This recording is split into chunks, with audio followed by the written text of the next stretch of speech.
오늘 시간에는 예수님을 만나는 사람, 예수님을 만나는 사람 이라는 제목으로 함께 은혜를 나누겠습니다. 한번 따라 하시겠습니다. 예수님을 만나는 사람, 예수님이 만나주시는 사람. 여러분 다 그런 사람 되시기를 바랍니다. 이 성도가 예수님을 만나는 것보다 더 큰 기쁨은 없는 것입니다. 또 성도가 예수님을 만나는 것보다 더 큰 축복도 없는 것입니다. 성도의 제일 큰 기쁨, 성도의 제일 큰 축복, 그것은 예수님을 만나는 것이고 또 예수님이 만나주시는 사람이 되는 것입니다. 이 성경에 나오는 위대한 신앙인들이나 역사에 나오는 위대한 인물들이 모두 다 예수님을 만난 사람들입니다. 믿음의 조상 아브라함도 주님을 만나기 전에는, 주님께서 그를 부르기 전에는 별 볼 일 없는 보통 사람이었습니다. 나이 75세가 되었지만 아기 하나 낳지 못하고 자식도 없는 조카와 함께 사는 그런 사람이었습니다. 그러나 그가 주님을 만났기 때문에, 하나님이 그를 만나 주셨기 때문에 하나님께서 그를 축복하셔서 이스라엘의 조상인 뿐만 아니라 믿음의 조상으로 하나님의 큰 축복을 받고 살게 되었습니다. 신약에 와서도 예수님의 수지자인 베드로도 예수님을 만나기 전에는 보통 사람보다도 오히려 낮은 사람이라고 할 것인 것입니다. 갈릴리에서 고기 잡는 어부에 불과했었습니다. 성경 어디를 보아도 베드로가 많은 공부를 했다, 그런 말은 기록되어 있지 않습니다. 그 베드로가 예수님을 만나자마자 예수님의 수지자가 되었고, 성경에 나오는 큰 인물들 중에 위대한 인물로 손꼽힐 만큼 큰 축복을 받게 되었습니다. 또 사도 중에 사도인 사도 바울도 마찬가지인 것입니다. 원래 바울의 이름은 사울이었습니다. 그는 예수님을 믿는 성도를 잡아서 핍박하는 그런 사람이었습니다. 그런데 그도 다메섹 도상에서 주님의 음성을 듣고 예수님을 만난 후부터 그가 완전히 변화되어서 복음을 위해서 생명 바쳐 죽을 수 있는 그런 사람이 되었고, 신약 성경 중에 성경 기록을 제일 많이 한 사람이 된 것입니다. 오늘 본문에 나오는 베데스다 연못가에 38년 된 환자도 마찬가지였습니다. 그런 병든 지 38년입니다. 어떻게 보면 죽는 날만 기다릴 만큼 질병의 아주 극한 상황에 처해 있었습니다. 그러나 그도 예수님을 만났기 때문에 그 질병을 치료받았어요. 질병이 치료받았을 뿐만 아니라 그는 변화되어서 정말 하나님의 사랑받는 사람이 된 것입니다. 요한복음 2장에 나오는 가나의 혼인잔치의 신랑 신부도 마찬가지입니다. 잔치를 위해 보내놓고 많은 손님을 초청했어요. 그런데 갑자기 포도주가 떨어져서 낭패만 났습니다. 그 잔치가 깨어지게 되었어요. 예수님이 그 가정을 찾아오셔서 만나 주셨으므로 물을 변하여 포도주 되게 만들으셨어요. 처음에 포도주는 떨어졌으나 예수님이 만들어준 포도주는 떨어지지 않았습니다. 사람이 만드는 포도주보다 예수님이 만들어준 포도주가 더 맛있었다 그랬습니다. 그뿐이 아니라 세계 역사를 보더라도 미국에서 제일 존경받는 대통령 그러면 제16대 대통령 에이브라함 링컨입니다. 배운 게 없었어요. 국민학교로 재졸업을 못했다는 것입니다. 그러나 그가 예수님을 만났기 때문에 미국 역사의 최고로 존경받는 대통령이 될 수가 있었던 것입니다. 뿐이 아니라 발명왕 에디슨도 배운 것이 없어요. 그러나 그가 예수님을 만났기 때문에 역사에 전도 후도 없을 만큼 큰 발명왕 에디슨이 될 수가 있었던 것입니다. 이 시대에 하나님적인 지도자를 크게 쓰시는 여의도 순복음교회 조영기 목사님, 여러분 잘 아시잖아요. 그분도 예수님 만나기 전에는 폐병 3기로 언제 죽을지 모르고 죽을 날만 기다리고 있는 그런 아주 비참한 존재였습니다. 불과 3개월밖에 더 살지 못하는 씨한부 인생이었다고 합니다. 그러나 예수님을 만났기 때문에 그 불치의 병이 치료받았어요. 건강을 다시 찾게 되었어요. 세계적인 주의종이 되었어요. 영적인 지도자가 되었어요. 세계 제일 큰 교회를 담임할 수 있으며 제일 큰 교회로 성장시킬 수 있는 그 놀라운 은혜를 받은 것입니다. 사랑하는 성도 여러분, 날마다 예수님을 만나시기를 제목으로 축원합니다. 최고의 축복은 예수님을 만나는 것입니다. 오늘 이 시간에는 예수님을 만나는 사람 어떤 사람인지 함께 알아보겠습니다. 예수님이 찾아오셔서 만나주시는 사람이 어떤 사람인지 함께 알아보도록 하겠습니다. 첫째로, 죄를 지었으나 회개하는 사람이면 예수님이 만나주십니다. 예수님이 땅에 오신 것은 의인을 찾으러 온 것이 아니라 죄인을 회개시켜 의인되게 하시려고 이 땅에 오신 것입니다. 그래서 예수님도 친히 말씀했습니다. 마태복음 9장 12절로 13절에 말씀하시기를, 예수께서 들으시기를 이르시되 건강한 자에게는 의인이 쓸데없고 병든 자에게라야 쓸데있느니라. 너희는 가서 내가 긍휼을 원하고 죄를 원치 아니하노라 하신 뜻이 무엇인지 배우라. 내가 의인을 부르러 온 것이 아니요 죄인을 부르러 왔노라 하시니라. 이렇게 말씀했습니다. 예수님께서 공생의 첫 번째 하신 말씀도 마태복음 4장 17절 이렇게 말씀했습니다. 회개하라, 천국이 가까웠느니라 말씀했습니다. 첫 번째 아담 죄를 범하였으므로 그 후손인 모든 인간은 모두가 죄인이 되었습니다. 그러므로 죄 없는 의인은 하나도 없습니다. 행위와 자력으로 구원을 받을 인생도 하나도 없습니다. 하나님께서 인생을 사랑하시고 인생을 불쌍히 보셔서 우리를 구원해 주시려고 죄 없으신 예수님을 이 땅에 보내신 것입니다. 그 예수님 하나님 아들이십니다. 죄도 흠도 점도 없으신 하나님 아들이십니다. 그런데 죄를 지은 저와 여러분을 구원하시기 위해 대신 희생을 당하신 것입니다. 머리는 가시관 쓰시고 양손과 양발에 못을 박히시고 옆구리에 창을 맞으셨습니다. 빌라도 들여서 39차례 모든 매를 맞으셨습니다. 십자가에 높이 달리신 예수님이 얼마나 고통스러우셨던지, 죄인이 달려 죽어야 할 십자가 형틀에 매달리신 예수님이 얼마나 고통스러우셨던지, 엘리 엘리 라마 사막다니, 하나님이여 하나님이여 어찌하여 나를 버리셨나이까 절규의 부르짖음을 가지셨습니다. 죄를 지은 인간을 대신해서 십자가에서 그렇게 예수님이 죽으신 것입니다. 그 공로로 말미암아 택함 받은 인간은 누구든지 죄를 회개하고 예수를 믿기만 하면 그 죄가 용서함 받고 구원받아 하나님의 아들이 되는 것입니다. 사랑하는 여러분들이여, 예수를 믿으시면 아멘 하겠습니다. 그렇다면 여러분들 하나님의 아들 되신 것을 믿으시길 바랍니다. 한번 따라 하시겠습니다. 나는 하나님 아들이다. 나는 하나님 아들이다. 믿으시면 아멘 하겠습니다. 그렇습니다. 예수님은 회개하는 사람을 만나주시는 것입니다. 회개는 돌아서는 것을 의미합니다. 죄악의 길에서 돌아서는 것입니다. 세상으로 가는 길에서 천국으로 가는 길로 돌아서는 것입니다. 예수를 믿는 성도들은 또 죄를 지을 때가 있습니다. 그러나 사랑 많으신 주님은 철저히 그 죄를 회개하기만 하면 또 만나주시고 또 용서해 주시고 또 사랑하시는 그 사랑 많으시는 주님이신 것입니다. 그러므로 예수님을 만나기를 원하시는 성도는 자기 자신의 지은 죄를 깨끗이 철저히 회개하고 돌아와야 하는 것입니다.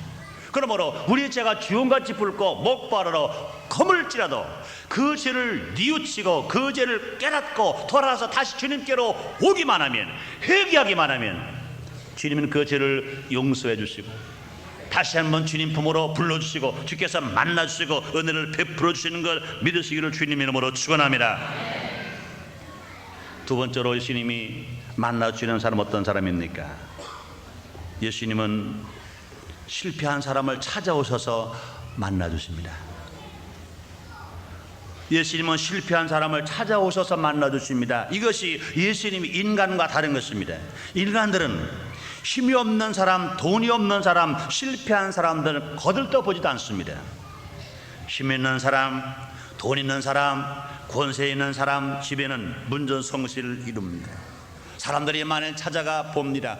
얼마 전에도 요사이 제10차례 총선 공천 과정에서 텔레비전을 보던 신문을 보던 이것이 역력히 증거되고 있습니다.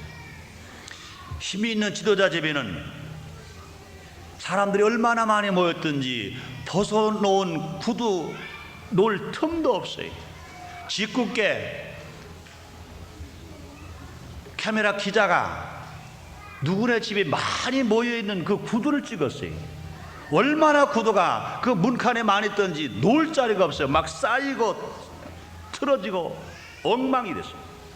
너무나 많은 사람들이 모였습니다. 문전성시를 이루었습니다. 그러나 힘없는 지도자 집에는 파렴만 날릴 만큼 조용했습니다. 끼리끼리 몇 명이 모여서 한숨만 지는 그런 모습을 보았습니다. 이것이 인간 세상인 것입니다. 그러나 사랑 많으신 예수님은 그렇지 않습니다. 실패한 사람들을 찾아오셔서 만나주시고 실패를 성공으로 바꿔주시는 것입니다. 죄인을 의인 되게 하시고 무능한 자를 성령 충만한 바라 권능 있는 사람 되게 하시고 가난한 자를 축복하셔서 부유하게 하시고 병든 자를 치료하셔서 건강하게 하시고 지옥 갈 자를 구원하셔서 천국 가게 하시는 것 믿으시면 아멘 하겠습니다. 감사하시면 아멘 하겠습니다. 올 본문에 나오는 38년 된 환자도 분명히 실패한 사람입니다. 그러나 예수님이 찾아오셔서 치료해 주시고 그를 고쳐주셨어요. 성공으로 바꿔주신 것입니다. 세상 사람들은 다 그를 버렸습니다. 거들떠 보지도 않았습니다. 외면해 버렸습니다. 그래서 그는 자그마치 베데스다 연못가에서 38년 동안이나 있었습니다. 그러나 그 실패 만난 그 환자를 예수님이 찾아가셔서 그를 치료하셨어요.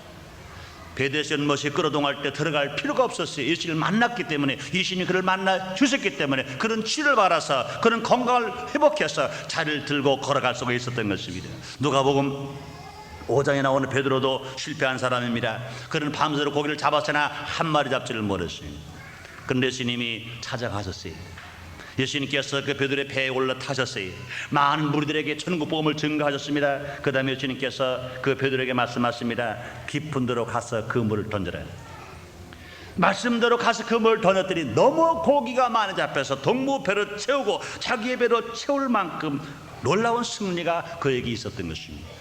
예수님이 그 베드로를 만나 주셨기 때문에, 실패 만난 베드로를 외면하지 아니하시고 그를 만나 주셨기 때문에 베드로가 실패가 변하여 성공을 거둘 수가 있었습니다. 요한복음 11장에도요 마리아와 마르다 오라버니 나사로가 죽었습니다. 자기 아버지 없는 삼남매가 자기 오라버니를 아버지처럼 믿고 살았어요. 근데 오라버니 갑자기 죽어버렸습니다. 보통 슬픔이 아닙니다. 이 보통 문제가 아닙니다. 그런데 예수님께서 찾아가셔서 그 죽은 나사로를 살려주셨어요. 슬퍼하고 있는 나사로 그 자매들 집에, 마리아와 마르다의 집에 예수님이 직접 찾아가셔서 마르다와 마리아를 데리고 죽은 나사로의 무덤에 가셨습니다. 무덤에 돌을 옮겨놓게 만드시고 예수님께서 나사로야 나오라 명령하시니 그 나사로가 살아서 걸어 나왔습니다. 실패 만나고 오라버니가 죽어서 슬픔과 좌절과 낙심 속에 있는 그 마리아와 마르다의 가정에 예수님이 찾아가셔서 놀라운 기쁨을 다시 찾게 만들어 주신 것입니다. 뿐만이 아닙니다. 요한복음 21장에 보면 부활의 주님을 만났던 제자들이 3년 반 동안이나 예수님을 따라다녔던 제자들이 이제 7 제자가 고기를 잡으러 갔어요. 예수님을 버리고 부활의 주님을 버리고 고기를 잡으러 간 겁니다. 밤새도록 고기를 잡았어요. 그런데 예수님을 버리고 간 그들이 고기를 잡을 수가 없었습니다. 밤새를 고기를 잡았으나 한 마리 잡지를 못했어요. 그는 허기졌어요. 그들은 배가 고팠어요. 그들은 아주 추웠습니다. 그들 고통당하고 있습니다. 그런데 예수님이 그들을 찾아가신 것입니다. 아마 보통 사람 같으면요 안 찾아가셨을 거예요. 만 찾아가셔서도 아마 놀려댔을 것입니다. 얘들아 고기가 있느냐? 그랬을 때 없습니다. 그것 봐라 이놈들아, 나를 버리고 가서 고기가 잡힐 것 같으냐? 우리나라 민요에 그런 말 있잖아요. 나를 버리고 가는 님은 심리도 못 가서 발병 난다. 그런 말을 해주면서 아마 놀려댔을 것입니다. 그러나 예수님 그러지 않았어요. 당신을 떠나고 세상으로 간 그들, 실패 만난 그들을 찾아가서 배 오른편에 그물을 던져라. 그 말씀을 듣고 저희들이 그물을 던졌습니다. 얼마나 고기가 많이 잡혔습니까? 그물이 찢어질 만큼 큰 고기 153마리를 잡게 만들었습니다. 예수님은 그것만 하지 아니하셨습니다. 그들이 밤새도록 고기를 잡았습니다. 추웠습니다. 그들은 허기졌습니다. 그들은 배고팠습니다. 그들은 고통 속에 있습니다. 그것을 아신 예수님은 벌써 강 이쪽에다 모닥불을 피워놨습니다. 먼저 주님 잡은 고기 생선을 구웠어요. 떡을 구웠습니다. 허기진 그들, 추운 그들, 배고픈 그들을 예수님은 사랑으로 맞이하시고 따뜻한 불로 몸을 녹게 만들고 구워놓은 생선과 구워놓은 떡으로 배고프고 허기진 그들을 배를 채워주신 것입니다. 이것이 예수님이신 것입니다. 우리 예수님은 어제나 오늘이나 영원토록 동일하십니다. 사랑하는 여러분들이요, 진실로 우리가 이 세상에서 실패할 수 있어요. 그러나 실패했다고 해서 망할 게 아닌 것입니다. 실패한 그 자리에 예수님이 찾아오셔서 우리를 만나주시는 것 믿으시기를 바랍니다. 하나님은 택한 바라서나 교만해서든지 고집통이가 되어서든지 깨닫지 못하는 사람들을 때로는 실패해서라도 깨닫게 하셔서라도 만나주시고 구원해 주시는 것 믿으시기를 바랍니다. 그러므로 택한 바라는 자들은 한 번 실패한 것이 망하는 것 아닙니다. 그때가 예수님을 만나는 기회로 삼는 좋은 때가 될 수 있는 것입니다. 우리 민족도 그렇습니다. 반만 역사 동안에 이 근세에 왔어도요, 어려운 일들이 얼마나 많은지 몰라요. 그러나 그 어려움이 결과적으로 우리 주님을 모신 때가 되었고 우리 주님을 잘 섬긴 때가 되어서 지금 1300만 신자로 하나님께 영광을 돌리면서 우리가 살아가는 것입니다. 우리 개인도 마찬가지인 것입니다. 아까 제가 말씀드린 대로 여의도순 복음교회 조영기 목사님인데요, 사실은 한 개인으로 볼 때는 실패 현장 속에서 주님을 만난 것입니다. 나이 불과 20세를 막 넘었을 때 폐병 3개월이어서 죽을 날만 기다리는 그때 주님이 찾아가셔서 그분을 만나주시고 예수님을 영접하게 되시고 주께서 그를 치료하셔서 세계적인 주의 종으로 삼아주신 것입니다. 그래서 조영희 목사님 한번 그런 말씀하시더라고요. 6.25 사변이 나서 그렇게 내 가난하게 살았던 것, 내가 폐병으로 죽게 되었던 것이 결과적으로 내가 주님을 만나게 된 공로자다. 그런 가난, 그런 질병, 그런 고통이 나에게 없었다면, 그런 실패가 나에게 없었다면 나는 교만했을 것이고 예수를 영접하지 않았을 것이고 예수님 나를 아무리 만나려고 해도 예수님 나를 만나지도 못했을 것이고 나도 주님을 찾지를 않았을 것이다. 그러나 내가 그 폐병으로 6.25 사변의 그 가난 때문에 고통당한 것이 오히려 내가 그 실패 만난 것이 예수님을 만나는 좋은 기회가 되었다. 그래서 저는 그 말씀 듣고 저도 많은 은혜를 받았어요. 그러면서 저도 저를 생각해 봤습니다. 저도 마찬가지인 것입니다. 6.25 사변 날 때 아버지, 작은아버지 돌아가시고 그 다음에 셋째 작은아버지 돌아가셨어요. 1년 동안에 우리 가정에 3과부가 생기셨어요. 어머니 과부, 둘째 어머니 과부, 셋째 어머니 과부. 슬픈 말할 수 없었습니다. 이거는 우리 가정뿐이 아닌 것입니다. 6.25 사변이 나서 전민족적 그런 비극과 그런 슬픔은 수없이 많았을 것입니다. 아마 저에게도 그런 실패가 없었다면 예수님이 아무리 찾아오셔서 좀 만나자, 동무하자, 친구하자 그럴지도 나는 몰라요. 내가 아는 것은 공자님밖에 몰라요. 6.25 사상밖에 몰라요. 나는 냉자님밖에 몰라요. 나는 예수님 몰라요. 그러가면 지금까지도 혹이라도 최성규가 상투 틀고 있을는지 몰라요. 그러나 6.25 사변이라고 하는 그 민족의 대이동으로 인해서 우리 가정에 몰아닥친 그 슬픔과 역경으로 인해서 나의 고집, 나의 아집 다 버려버리고 이제는 천부여 의지 없어서 손들고 죽게 나와서 주님을 만났을 뿐 아니라 그런 마음을 가졌기 때문에 주님이 찾아오셔서 부족한 저 같은 사람도 만나주신 것을 저는 믿습니다. 그러므로 저는 그렇습니다. 민족적으로 6.25 사변과 동주상전이 일어난 것 얼마나 슬픈 일인지 몰라요. 그러나 저는 공공히 생각합니다. 그렇다, 미안하지만 동족상전의 비극이 일어난 것, 내가 구원받는 데는 그것이 공로자다. 그렇다면 내 아버님 일찍 돌아가시고 내 작은 아버지, 셋 작은 어머니가 일찍 돌아가시고 우리 어머니, 작은 어머니, 셋째 어머니가 다 일찍 화복을 하신 건 슬픈 일이다. 그러나 내가 구원받고 내가 주의 종이되어서 이 복음을 증거하게 되는 데는 미안하지만 그분들이 나에게 공로자구나. 사랑 여러분, 그 주님이 지금도 살아계신 걸 믿으시면 아멘 하겠습니다. 세 번째로 주님이 만나주시는 사람은 어떤 사람입니까? 끝까지 인내하는 사람을 예수님이 만나주시는 것입니다. 기독교를 가리켜 인내 종교라고 말합니다. 성공의 제일 확실한 비결 중 하나가 무엇입니까? 인내인 것입니다. 우리가 큰 믿음을 가지려면 인내해야 돼요. 우리가 세상에서라도 성공하는 사람이 되려면 인내해야 됩니다. 인내할 수 없는 사람은 신앙도 성공할 수 없어요. 인내할 수 없는 사람은 사업도 성공할 수 없습니다. 인내할 수 없는 사람은 인생도 성공할 수가 없습니다. 그래서 야고보서 1장 4절에 말씀하십니다. 인내를 온전히 이루라. 이는 너희로 온전하고 구비하여 조금도 부족함이 없게 하려 함이라. 이렇게 말씀했습니다. 신앙에 성공한 사람, 사업에 성공하는 사람, 학업에 성공하는 사람 모두가 다 인내한 사람들인 것입니다. 유혹이 와도 인내하고 핍박이 와도 인내하고 고통이 와도 인내하는 사람인 것입니다. 오늘 본문에서 예수를 만난 환자도 인내한 사람입니다. 베드로 연못가에 앉아서 무리동할 때 들어가기만 하면 어떤 병, 어떤 문제가 있다 하더라도 다 치료받고 해결받았습니다. 그런데 그 환자는 다리로 걸을 수 없는 환자였었습니다. 다른 사람들은 물이 끓어동할 때 들어가게 하면 치료를 받았어요. 문제를 받았습니다.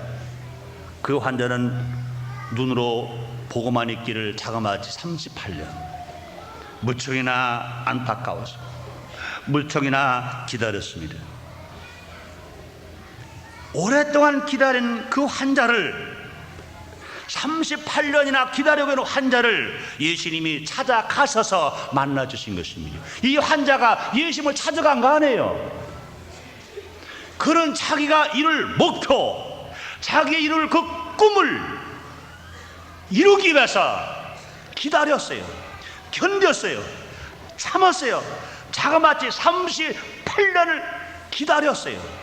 만에 하나 그 환자가 37년까지 기다리다가 정말로 나는 이제 하나님 버리셨나 보다, 나는 이제 안 되나 보다, 나는 치료할 수가 없나 보다, 그러고는 엉금엉금 기어서 그 자리를 떠났다면 그런 예수님을 못 만났죠.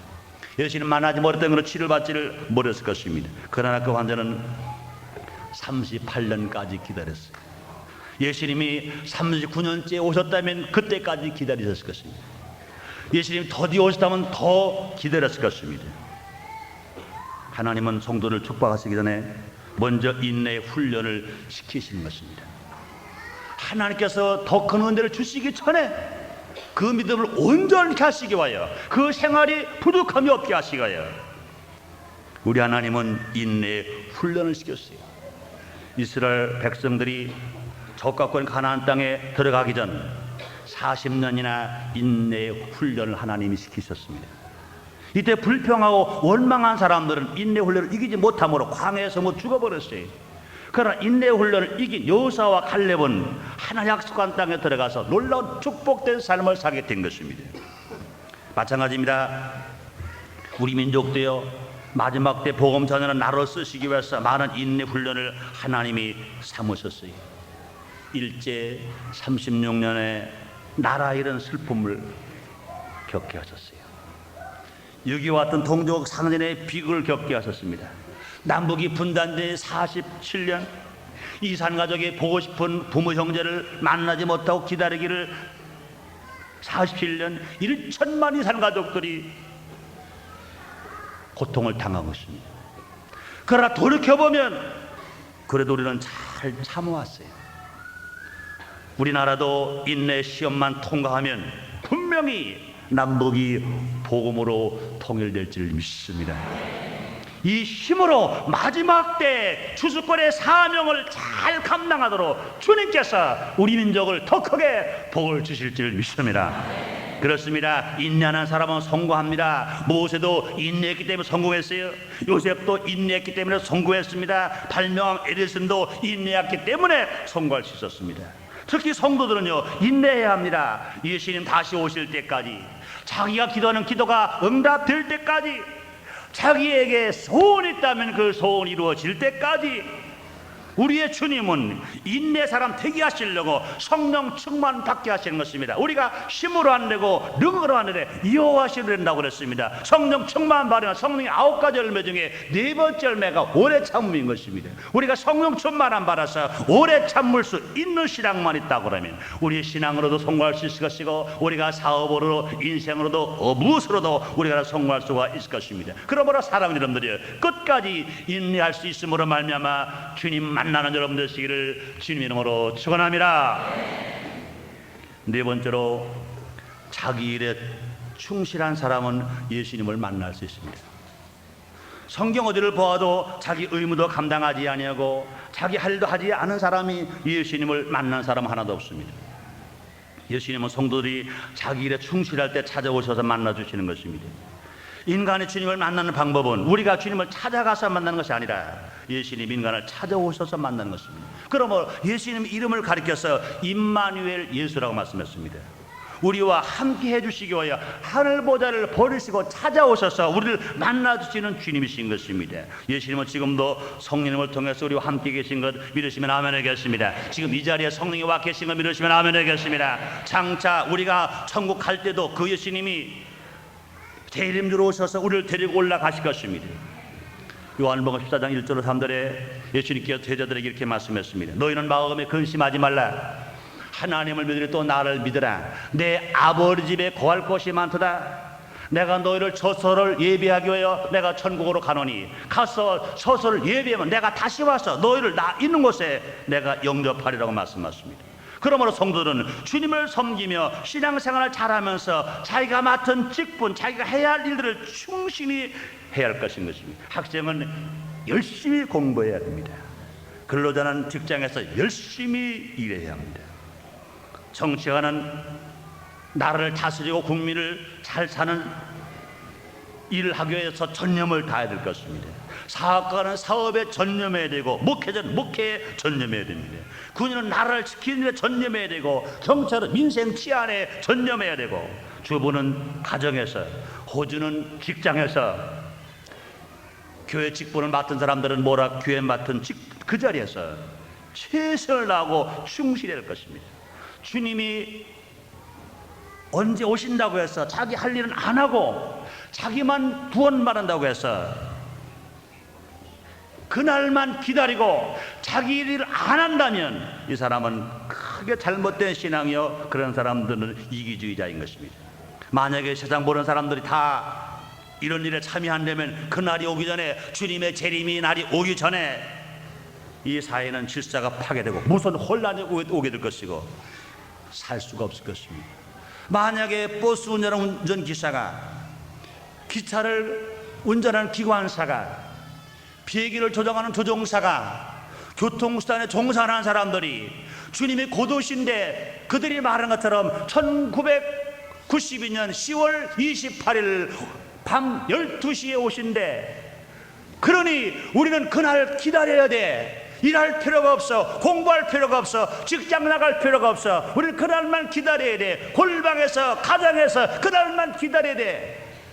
그러므로 가라 거기에 참여했다면 그날이 오기 전에 다 굶어 죽든지, 숨이 막혀 죽든지, 얼어 죽든지 다 죽을 것입니다. 만약에 발전소에 근무하는 분이 잘못된 그런 신앙에 빠져가지고 한 사람도 출근하지 않는다면 발전소의 전력은 다 끝나버리고 말 겁니다. 전기가 생산되지 않을 때, 발전소 전기가 생산되지 않을 때, 가정이나 공장에 전기가 공급되지 않을 때 어떻게 한 달을 살 수 있습니까? 지금 같은 문화생활 속에서, 지금치 전기를 사용하고 있는 이런 사회 속에서 한 달은 고사하고 일주일 어떻게 살겠습니까? 일주일은 고사하고 며칠 어떻게 살겠습니까? 못 살아요. 잘못된 일인 것입니다. 그래서 미국 사람들이 제일 좋아하는 격언이 그런 말이 있습니다. 내 인류의 종말이 오더라도 나는 한 그루의 사과나무를 심겠다. 우리 예수님이 재림의 주로 오늘 밤에 오시더라도 오늘 하루 종일 그 시간까지는 각자가 자기 할 일 해야 해요. 버스 기사는 운전해야 돼요.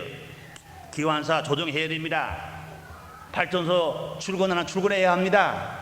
공부하는 공부해야 합니다. 최선을 다해서 자기가 할 일을 다 하는 사람, 자기 맡은 데 충성한 그런 사람들을 주님께서 만나주시고 축복하시고, 그렇게 살아가는 사람, 밭을 갈고 있든 맷돌을 돌리고 있든 잠을 자고 있든 주님이라 데려가실 거 믿으시길 바랍니다. 아침부터 저녁까지 자기 할 일을 최선을 다하고 땀 흘리고 수고한 사람이 저녁에 휴식하기 위해서, 안식하기 위해서 잠을 자고 있습니다. 그 사람이 잠자는 사람입니까? 신앙에 잠을 자는 사람입니까? 절대 그렇지 않습니다. 그런 사람은 주님이 오실 때 주님이 야 김집사, 이집사, 오늘 하루 정말 일 열심히 다했어. 너는 지금 내일 위해서 쉬고 있구나. 깨라. 내가 너를 데리러 왔다. 깨워서라도 데려갈 거 믿으시길 바랍니다. 믿으시길 바랍니다. 믿으시길 바랍니다. 요사의 잘못된 교리로 사회를 혼란시키는 무리들이 있습니다. 어리석은 사람들입니다. 하나 알고 둘은 모르는 아주 어리석은 사람들입니다. 거기에 빠진 사람들은요, 어린 자녀들 학교 가지 말는데, 중고등학생, 대학생 학교를 안 간대요. 직장 출근도 안 한대요. 사업가가 사업을 안 한대요. 전도도 안 한대요. 그날만 기다리고 있다는 것입니다. 이기주의자, 사회를 혼란시키는 자, 아주 못된 사람들입니다. 예수님은 자기 일에 충실한 사람을 만나 주신 것입니다. 예수님은 금을 씻는 베드로를 만나 주셨어요. 예수님은 금을 깁고 있는 요한을 만나 주셨어요. 예수님을 떠났으나 밤새도록 고기를 잡고 있는 제자들을 만나 주셨습니다. 예수님은 치료받기를 소원하고 기다리는 38년 된 환자를 만나 주셨습니다. 마태복음 25장 14절을 해보니까 주인이 세 사람에게 각자 분량만큼의 달란트를 주었습니다. 한 사람에게 1달란트, 또 한 사람에게 2달란트, 또 한 사람은 5달란트를 주었습니다. 세월이 오래 흘렀습니다. 그 주인이 와서 회개합니다. 5달란트 받은 사람은 바로 장사를 해서 배를 남겨 10달란트를 가져왔습니다. 2달란트 받은 사람은 바로 장사를 해서 4달란트를 가져왔습니다. 근데 1달란트 받은 사람은 바로 가서 장사하지 않았어요. 안 했어요. 땅에 묻어놨어요. 뭐라 말했습니까? 2달란트 받은 사람과 5달란트 받은 사람 보고는 칭찬했습니다. 잘하였더라. 작고 충성된 종아, 네가 작은 일에 충성했으니 더 큰 고를 맡길 것이며 너희는 주인의 즐거움에 영원히 동참하리라 그랬습니다. 그러나 가서 자기 직분을 감당하지 아니하고 가서 일하지 아니하고 땅에 묻어놓았다가 번전을 가지고 온 그 1달란트 받은 사람에게는 주님께서 호되게 책망했습니다. 악하고 게으른 종아, 넌 바깥 어두운 데서 이를 갈고 슬피 울미 심할 것이다. 내 쫓아버리고 말았습니다. 여러분 정말 예수님을 만나기를 원하시면 아멘 하겠습니다. 예수님을 만나는 사람, 예수님을 찾아오셔서 만나주시는 사람 어떤 사람입니까? 죄를 지었으나 회개하는 사람, 실패했으나 좌절하지 않은 사람, 끝까지 인내하는 사람, 자기 일에 충실한 그런 사람인 것입니다. 누구든지 예수님을 만나기만 하면 얼마든지 환경을 변화시키면서 기쁘고 행복하게 살아갈 수 있습니다. 하늘 일마다 형통하며 살아갈 수 있습니다. 제일 중요한 것은 무엇이냐? 주님이 만나는 사람 되시기를 주님의 이름으로 축원합니다. 기도하겠습니다. 하나님 아버지 감사합니다. 오늘 우리를 사랑하시고 축복하셔서 거룩한 성일 우리에게 허락하시고 심소 주님의 성원을 찬양하며 예배드릴 수 있도록 은혜를 베풀어 주시니 감사합니다. 하나님 아버지시여, 우리 모두가 다 주님 만나는 사람 되기를 원합니다. 주님이 찾아오셔서 만나 주시는 사람 되기를 원합니다. 세상은 다 잃어버리더라도 예수님을 만나기만 하면 다시 회복할 수 있으며 다시 찾을 수 있으며 다시 누릴 수 있으며 정말로 복되게 살아가는 우리 모두가 될 줄 믿습니다. 예수님의 이름으로 기도드리옵나이다. 아멘.